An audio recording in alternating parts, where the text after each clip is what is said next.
Good morning, welcome to Quilting with Lori. My name is Lori Dickman, and today we are going to be working on putting together the Bachelor in Love Valentine wall quilt. Can't wait to show you this. It's a fun little quilt. I know you'll enjoy having this hanging in your home somewhere during this holiday season. It's always fun to decorate our homes during any holiday throughout the year with quilts and pillows and just different things that represent that particular holiday, and Valentine's is a fun one. There's so many things that we can do. So today I'm going to show you this wall quilt, and on Monday I'm going to show you a wonderful pillow that you can make using your scraps and a new technique. So now before I get started, I do want to share with you the quilt behind me. This one is an old mystery quilt pattern that I had done from a year ago in the spring. I think it was 2021. In that spring, and you'll see on my website, I will link below where you can go to get the PDFs for each of the blocks and the border, as well as the video tutorial instructions. So that will all be below. It's a really great quilt to use up your scrap stash. So check the description box below for all of the links for everything that I'm going to be sharing with you today. I'll also include the link to take you out to my Speedy Solutions to cut and organize your scrap stash. There is a tutorial out there. It will teach you everything you need to know to get your scrap stash cut, sorted, organized, and ready to go so that you can make beautiful quilts. I also have a series of books. I'll link down there to my website, so if you're interested in those. But for now, let's go to the tabletop. I want to share with you some of the information that you're going to need and that you're going to be interested in learning regarding the Valentine quilt that I'm going to be sharing with you today. Okay, so I have some things laid out here for you to see.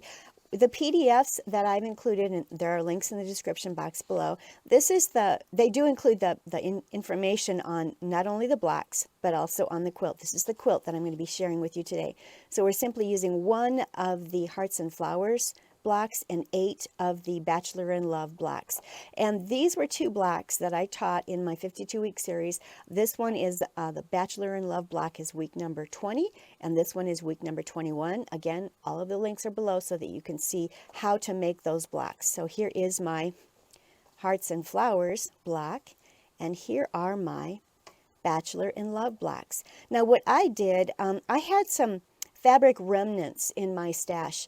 I had half-yard pieces, I had some 1-yard pieces of this light, and a series of fat quarters, and I wanted to use all of those. So that is what I have done.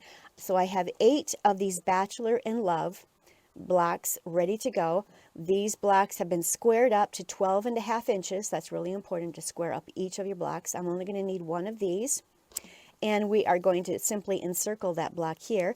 I also cut up some 1.5 inch pieces and pieced them together, and that's what I'm going to use for both this inside border and the outside border. Let me bring it closer for you. I'm going to use this dark gray for these 2. I ran out of fabric, so that's what I'm going to have to use is the gray. I just want to use these fabrics and have them used in my stash. I am going to use these light 3.5 inch squares for the 4 corners. So those are 3.5 inch squares there. And I am using 3.5 inch strips in this pink, which is what I'm using here on this border, in the center border. So those are the pieces that I have cut, and I don't know the lengths yet. I will determine that. I like to piece the center of my quilt first, and then what I like to do is measure from this edge to this edge through the center, and that measurement is what I will cut this border and that border, and then I'll sew those on, and then I'll measure from that point to this point, and that measurement is what I will cut these 2 borders, and this will help to ensure that my quilt remains square. That is so important. So again, in the description box below, I will give you all the measurements of the borders that I'm using. Your measurements may be different. Once you piece your center, you might just want to verify what your measurements should be for each of these outer borders. But I'm going to give you mine. I'll give you the corner measurements as well so that you can put this together. And you might decide to make your quilt larger. So of course then your measurements would be different than that. But I will include that information, and I will also include the PDFs and the links for those 2 blocks so that you can go back and make those if you haven't already done so. Now let's take a look at half square triangles here for just a minute, because we're going to be using a lot of half square triangles.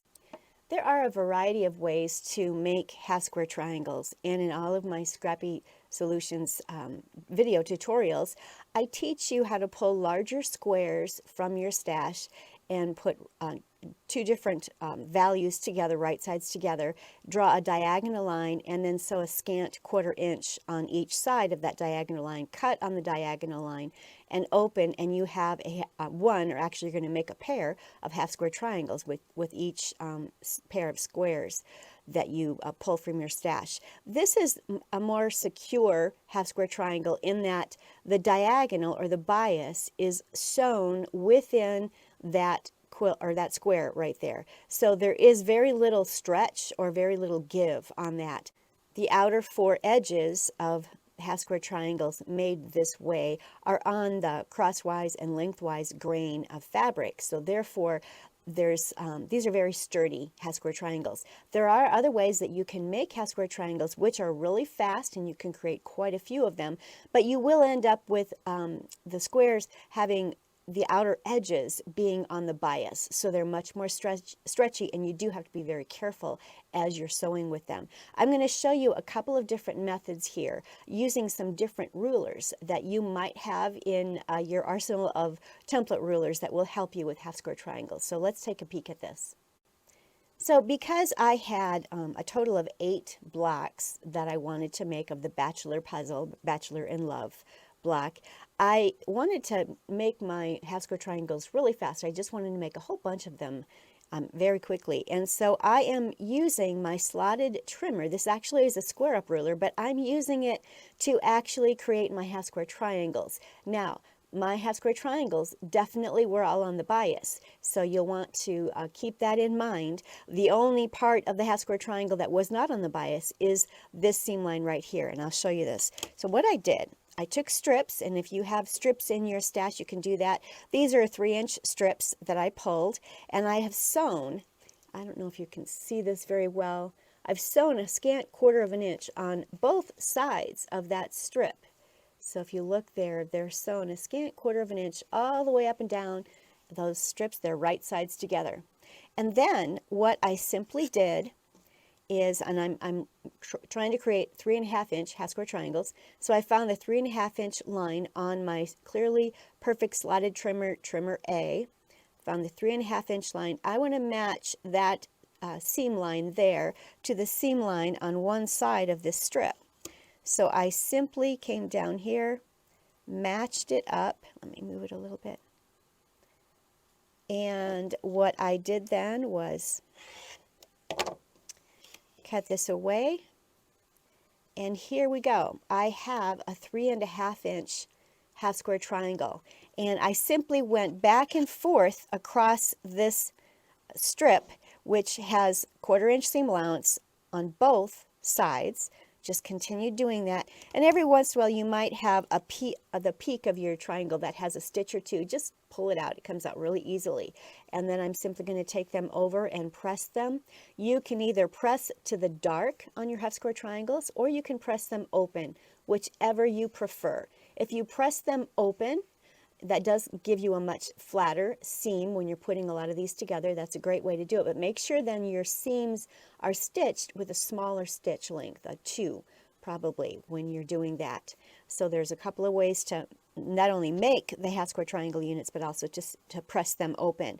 So that is one way. So it's basically 3-inch strips here, and I am laying my clearly slotted ruler, the stitching line on the stitching line here, butting it up to the corner, and then cutting off the 3.5 inch. And you'll notice one side is nicely trimmed away. We can trim up the other side as well to get rid of that excess bulk. And there we have another one. So it's a great way, as long as your strips are, you can just keep on cutting those half square triangle units. So that is one way, but remember, all 4 of these outside edges are on the bias. So you've got to be very careful with these as you're working with them. I would make sure that the strips are starched really well before you sew them together, because all 4 of these outside edges are on the bias. When you make your half square triangles using 2 squares and then drawing the line and so forth, then the outside 4 edges are all on either lengthwise or crosswise grains of fabric. But in this case, they're all on the bias, and the only part of the triangle or the half square triangle that is on the lengthwise grain of thread is the center itself. So that's something to keep in mind. Now let's look at one more method of cutting our triangles. For this second method of making half square triangles, I'm going to use a ruler called the Easy Angle Ruler. It's made by simplicity.com. And it's just an easy one to use. You may have something like this. Bonnie Hunter has rulers that are very similar to this, which she uses for half square triangles. There's so many out there on the market. You can just Google the half square triangle units and just see what ruler might work for you the best. But I do have this one in my stash. I also have Bonnie Hunter's ruler, but I can't put my fingers on it right now, so I'm going to use this one to demo. So what I have done here, I've cut 3.5-inch strips from my remnants. So I've got a light and a dark 3.5-inch strip. I'm placing them right sides together. I am not sewing a 1/4 inch seam allowance on the outside edges. So for this technique, you do not sew the outside edges. You just leave them put together here. I've already cut one to show you how it was done. And basically what you want to do is find the dark point there, and that is something that you're going to place. And then I'm finding the 3.5-inch line. So there's a 3.5-inch line and the dark point. I am placing the line on this bottom edge of the fabric, and this dark point is actually going to extend off of the top of the strip. And then you simply cut, which I did. So these 2 pieces are ready to be sewn. They are not sewn yet, but you can just cut as many as you need, and then you're going to start sewing from that point down, and you'll end up creating your half square triangle unit. So just stack them all together, take them to your sewing machine, and cut. So let me show you how I'll cut the next one here. So I'm lining up the 3.5-inch. There is the point. I'm going to see if I can do this backwards. No, I can't do it backwards. I'm going to have to flip it around. Let me show it. I'm right-handed, so in this case I had to flip it around. All right, let's do it again. So there is that dark point. It is going to hang off the edge, and I'm going to line up the bottom of my fabric with the 3.5-inch edge here. Whoops, there we go. All right. My fabric pieces are a little bit cockeyed, but for the purposes of this demonstration, that's good. So there we go. We've got another set. So what you can do is just continue down the strips of your fabric, cutting using the Easy Angle Ruler or using Bonnie Hunter's, and there's many more out there on the market. They're wonderful tools to have. It's always great to have different tools in your arsenal so that you can do things quickly and efficiently. But this is another method of getting your half square triangle units cut and put together. And the one thing about this is that these outer edges here, which will be the outer 4 edges of the half square triangle unit, they will be on the straight of grain, which is great. So they're on the lengthwise and crosswise grain. The only diagonal one is right in here. So you do have to be careful as you're sewing that diagonal area. That's the bias right there. It's very stretchy. But once you get it sewn, then you have a nice secure block. So these Easy Angle rulers like this are great options for you for cutting lots of half square triangles from strips of your scrap stash. So as you see here, I have placed the blocks on the design wall. I've got the Hearts and Flowers block in the center, and I have a total of 8 of the Bachelor in Love puzzle blocks around that Hearts and Flower block. And again, I'll have all of those PDFs and the video tutorial links to make those blocks in the description box below, so make sure you check that out in case you haven't already made your blocks. So what I'm going to do is piece these together. I'll piece them in 3 rows. It's basically a non-patch of blocks. So I'm going to piece those together, and then I'm going to bring it back to the wall after I've pressed it and show you the borders and how I'm going to put the borders on. So I have my center quilt pieced together, and now what I'm going to do is measure across the center of the quilt to identify what length of the borders that I'm going to cut for this top and the bottom border. I am going to use 1.5 inch wide strips of fabric, and this is the gray that I have, and I'm going to cut those in 36.5 inch lengths. So I'm going to subcut this into 2 of the 36.5 inch lengths. I'm going to attach that to the top and the bottom, press it open, and then I'm going to measure from the top to the bottom, including these top and bottom borders, and I'm going to use that measurement to cut my side borders. So let me show you that. To keep your quilt center squared all the way around, what I like to do when I'm adding my borders is, first of all, as you saw me measure through the center to get the appropriate lengths, and then I'll take those strips of fabric, which are going to be my borders, and I've folded them in half and pressed a crease, and then folded them in quarters and pressed a crease. So I have creases at the half mark and creases at the quarter mark.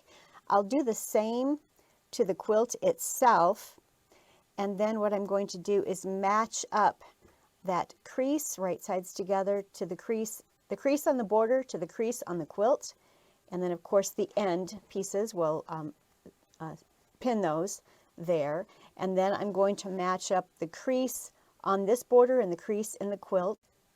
I have pinned the end of the border to the end of the quilt center itself. I have pinned the center creases together here.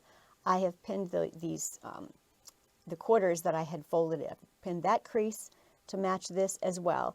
You'll see that the quilt itself has more of a gap. There's more quilt there, but by sewing this so that my quilt, which has more fabric, is up against the feed dogs, I will be able to make sure that that works its way into that border and everything stays square on the quilt. And again, I'm going to pin this crease here to the crease on the quilt center.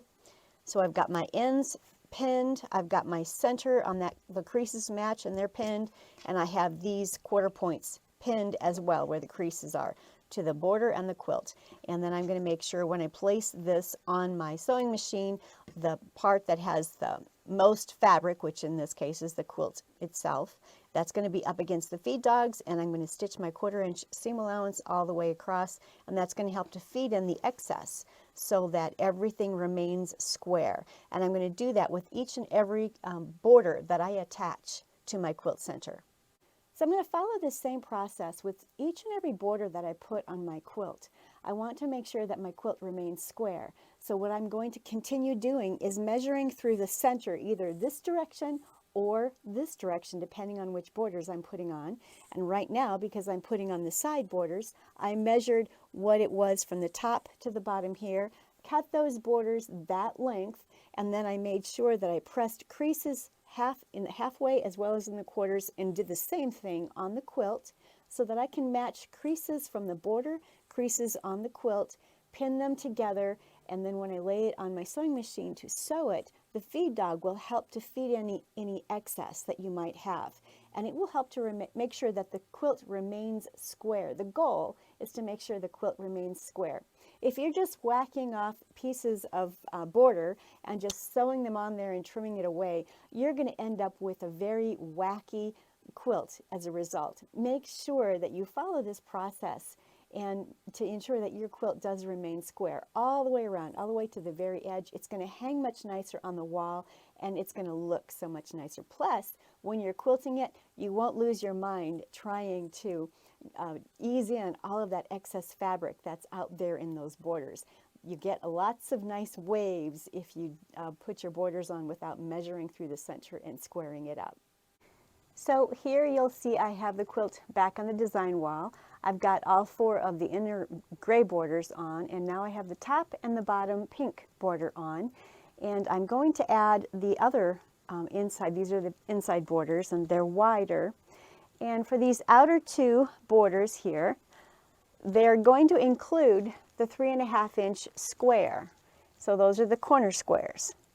So when I measured my pink inner border, actually all 4 inner pink borders were 38.5 inches. So that's what I cut all 4 of those. And that measured the center of the quilt. And then these outer 2 borders, or the last 2 that I'm putting on, also include these white or the cream colored squares. Let me get close so you can see that.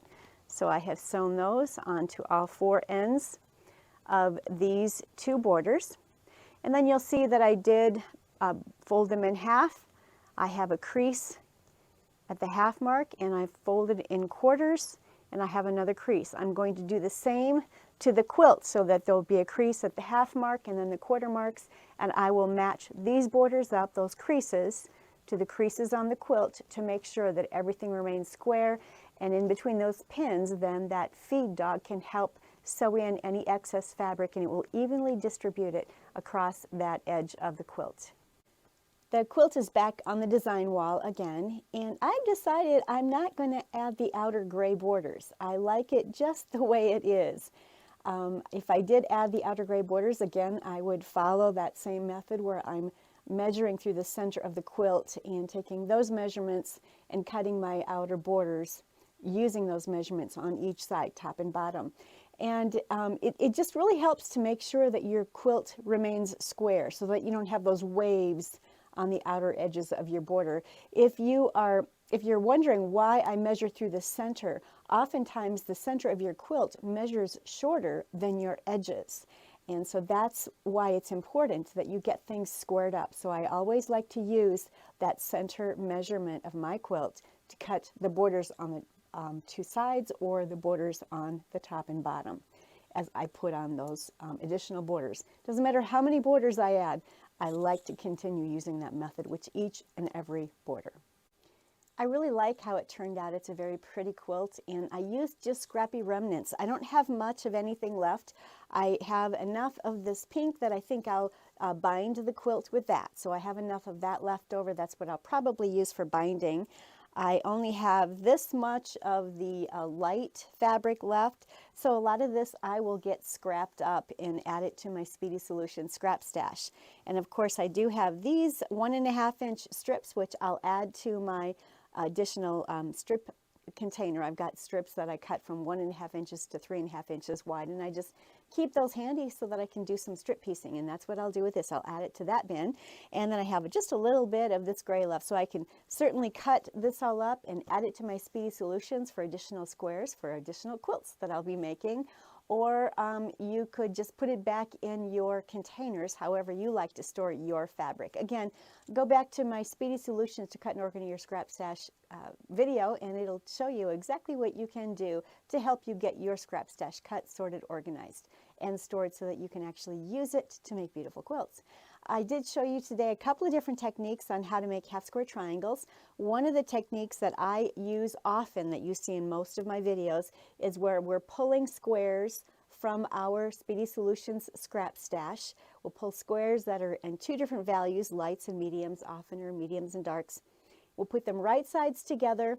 The squares are actually larger than the half square triangle unit's going to be. And then we draw a line, so a scant 1/4 inch on both sides, and then we'll end up with 2 half square triangles from each of those units. And that you'll see me teach in almost every one of my Speedy Solutions videos that I'm teaching in my 52-week series of Scrappy Blocks. This is the most secure half square triangle, and by that I mean that the only bias edge has already been sewn into that seam line. All of the outer edges are perfectly square, and they are on the lengthwise or crosswise grain of thread, which means there's no stretch to them. So they're a very sturdy half square triangle.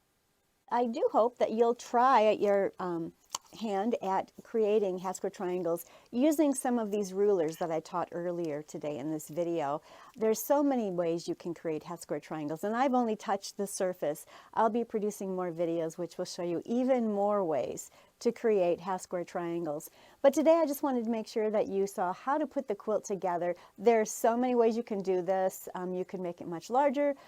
You could do the same size. I'm going to go ahead and list the lengths of the borders that I'm using for my quilt if you'd like to make yours just like mine. But of course, make sure that you measure through the center of your quilts as you're adding each border to ensure your quilt remains square so that it doesn't have those wavy borders, and use your measurements, and maybe they'll be exactly as mine. I am going to hopefully get this quilted and bound so that you can see what it looks like. I want to get it on my wall so that I can have it ready for this Valentine's, which is almost upon us. So I'm running a bit behind on that, but we'll get to that. And then on Monday, I want to share with you, I will be showing a new technique. This is going to be our week number 23, I believe it is. It's either 22 or 23, but this is the block that I'm going to share with you on Monday, and this is using some strip piecing, a foundation piecing method, which is a lot of fun. And I made mine into a pillow instead of a block that could be added to the quilt, but you can do whatever you want with it. I can't wait to show it to you, but this is coming up on Monday. So stay tuned. We'll see you on Monday, and definitely post photos of your Valentine quilt out on my Facebook page. I've got links below. I'd love to see the blocks you're working on and the quilts that you're working on. It's always fun to be inspired by other quilters and see what you're all working on. So until then, happy quilting. Have a great day. Thanks so much.